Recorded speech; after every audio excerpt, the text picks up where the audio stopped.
Hey guys, I'm Yene. Welcome to my channel. In this video, I will show you how I use the reference companion when I want to color my drawings.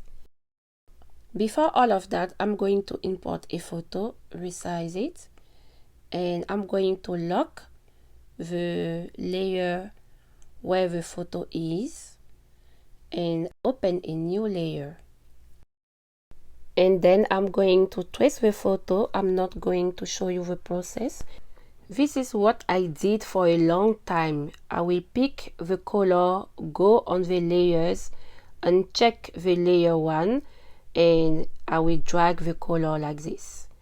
But now I'm using a lot reference companion, and I'm going to show you how.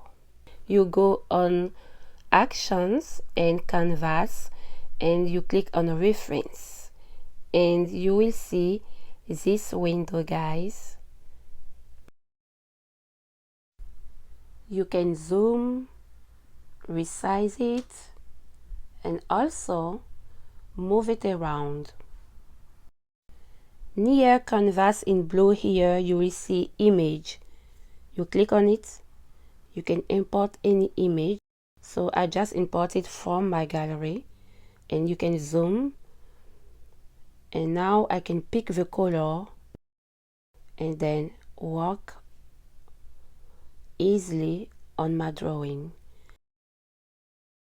It's much easier than go back every time on the layers if you want to change any colors.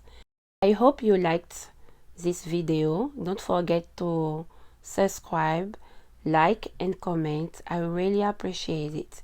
Thank you for watching me. See you soon. Bye.